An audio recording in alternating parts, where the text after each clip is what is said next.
everybody. Today we're going to be talking about mentoring your staff plus engineers into powerhouses that can really make a difference on your team. But before we get started, I want to give a little bit of background about myself to let you know why this is important to me. I have a really untraditional start in tech. I got my first software engineering job when I was 16. I was still in high school. By the time I was 20, that's when I first got into engineering leadership, and I was in my first engineering management role at 21, and then I graduated from college. So this is not to be a humble brag about, oh, I'm so smart and so cool. It's actually just context before I tell you that managing is very hard for me. Getting here quickly just created a unique set of challenges that make it harder and not actually easier. And some of the reasons for that are my directs are all older than me. So I'm kind of like the youngest one there, which is a little bit uncomfortable sometimes. That also means that people are generally more experienced than me. Maybe they have more technical experience, or maybe they just have more life experience in general.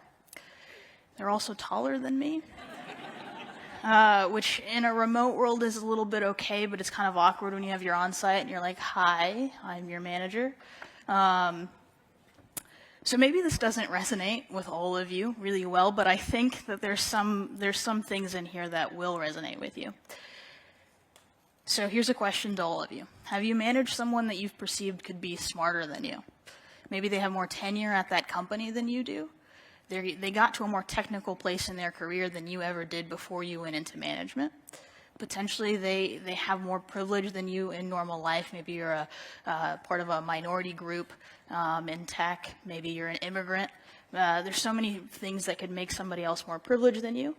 Potentially, they're just more liked than you. There's somebody on your team that your team sends to respect more than they even respect you. And maybe they feel more impactful to you. So if you could raise your hand if you feel like you've ever managed somebody that fell into this category.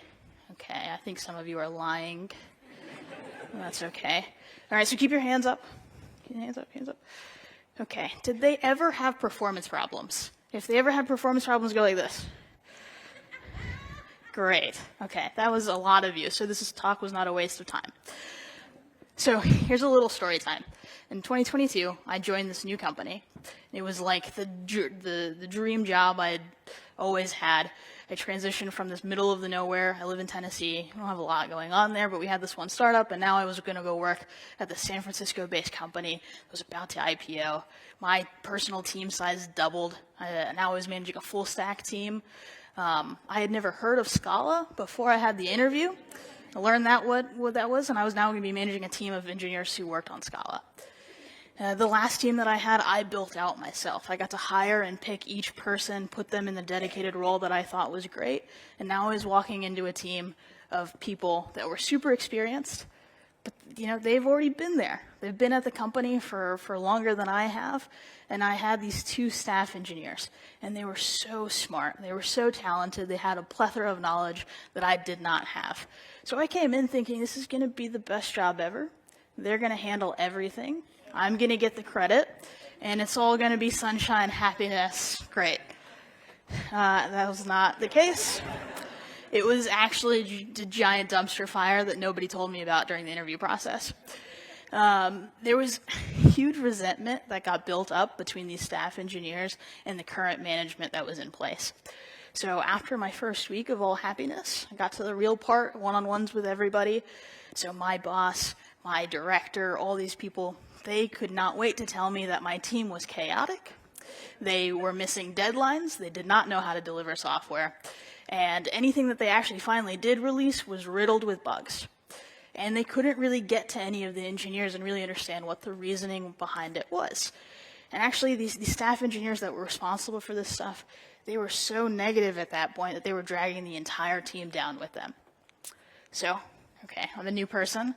Now I need to go and talk to these staff engineers, get their side of the story. They were almost in the exact same place of being equally as frustrated with management. They didn't like the direction. Anything that their previous manager told them, they automatically just threw it away.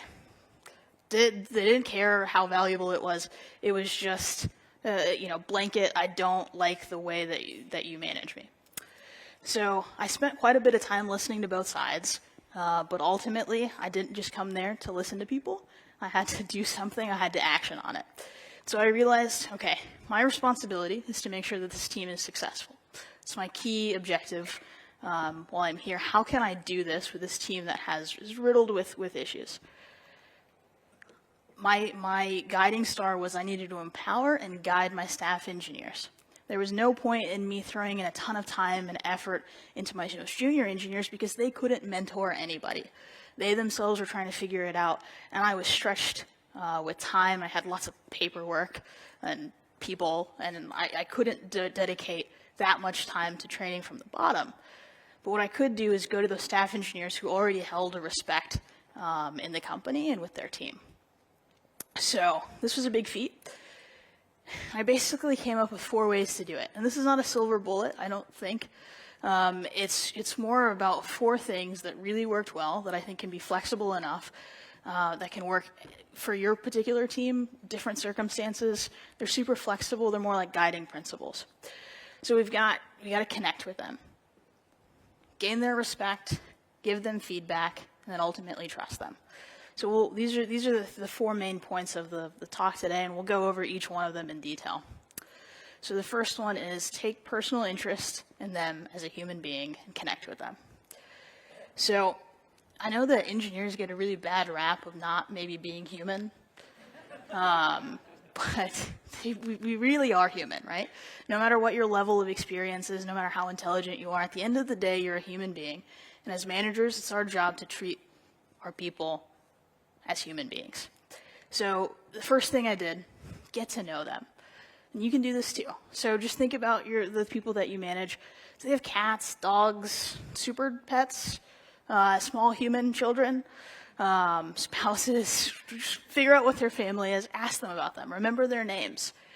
When you do one-on-ones with them, are you just checking in on the status of their work? Or are you checking in on them? Your first question should be, how are you? Not how's your work doing? And then treat them to things. Have fun with it, right? And remote work isn't an excuse not to do these little acts of kindness to your folks. There's things called gift cards. You can send them electronically. You don't have to be in person to go and take somebody out to lunch or take somebody and get coffee with them. And this thing actually will resonate with them so much more than you think it will, because you don't know if anybody has ever done this for them before. They may have just become a cog in the wheel, somebody who delivers things effectively and lost the notion of being a person. So that's step number 1. Step number 2 is you have to gain their respect. And it's not just general respect, it's gain their technical respect. You don't want to be this manager in this meeting who doesn't understand what shapes are. You have to convince them that you're still relevant. That you are still an engineer at heart, you know how to code something, you know how this works, you haven't sacrificed your soul into middle management and have forgotten everything that you ever did. So easy steps you can do this, read the architecture docs, ask questions. Jump on a Zoom call with them or hop in their office and really make sure you understand it, ask them questions. Don't be the manager who doesn't know what the code does or what the product you manage does. That's going to be the single thing that's going to frustrate them more than anything if you don't understand the simple facts of how your product works. And then the bonus thing here is if you have time, do a little bit of technical innovation for the team. Create some automation, help them with a bug, do something that proves that I still have my technical chops. I'm still useful and helpful, and I'm here to support you. For me, I just did this automation GitHub integration to give permissions out for on-call every week, and it just took somebody's manual task away every week, and that was enough to gain their trust that I knew how GitHub workflows worked. The next thing, give feedback. And I think this is the hardest one on here because it's the most uncomfortable one for us to do. But huge disclaimer, this is not going to work unless you connect with them first and unless you build respect with them first. If you don't do that, whatever feedback you give is just going to go over their heads because they don't trust you. So this one was actually a really interesting one, and in the process of doing it, I learned a lot. So your staff plus and above engineers, they start to get to the top of the pyramid, so to speak. And there's not that many people in your organization that have more experience than them. And so what does that mean? They really lack critical feedback from somebody. During one career development conversation with the staff engineer on my team, he told me, I haven't gotten critical feedback since I was promoted. And that was shocking to me. And it was because he was the most qualified person on the team. And all the junior engineers that he would work with day in and day out, well, what are they going to say in their quarterly or yearly review about him? They're like, he helps me out, he does this stuff, I like his architecture docs, he does this so great. That's it, that's all they said, just building his ego up with no critical feedback. So it's your job, our job as a manager, to make sure that we're either providing that critical feedback or we're training the rest of our team to provide honest critical feedback. You really have to push that. And sometimes that's not even enough. You have to find somebody else in your organization that's capable of giving them that feedback. Because the last thing you want to do is, I don't know if you guys know the tech lead, the guy on YouTube, he's a very interesting character. But he made this video of why I'm so good at coding, and maybe he wasn't that good at coding. And the last thing you want is a staff engineer whose ego is this big, because that's not going to be fun for your team. So you do this, coordinate with your team. Make sure you hold those regular one-on-ones with them. Perhaps even make a career development focused one. The other point here is that just because they reach the top, we're still human. And so we still want something, we want incentive to do better, to do more. And so you have to make it super clear to them what they're working towards next. That could be more money, more responsibility, a promotion. But if they don't have that, it's going to be really hard to incentivize them to keep growing in their career. Now the last thing, we got to trust them. How do we trust them? 2 ways. We overshare with them sometimes, and we trust their opinions when they give it to us when we're talking to our superiors.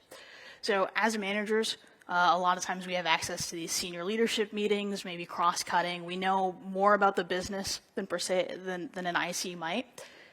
We should be, when possible, sharing that information with them. They're the ones building the code. It's going to help them, enable them to feel like they have some power, like they can make good decisions for the company because they're building the product. And then when you ask for estimates, they say it's going to take 2 months. Don't say, all right, great, I'm going to tell my boss 1 month because he's going to get mad at me if I say 2 months.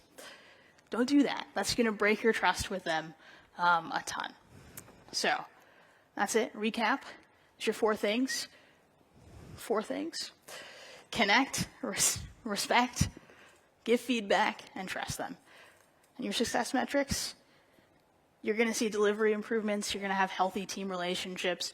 You have healthy engineers. They're going to trickle down their happiness to the rest of the team, and you're not going to have to do that. Your boss is going to be happy because your team is not chaotic anymore, and you're going to have your team consistently grow.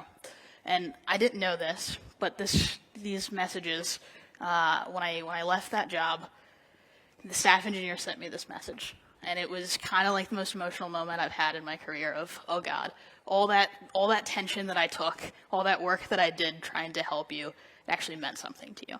And so that could be you. You could be that manager for somebody. So, thank you.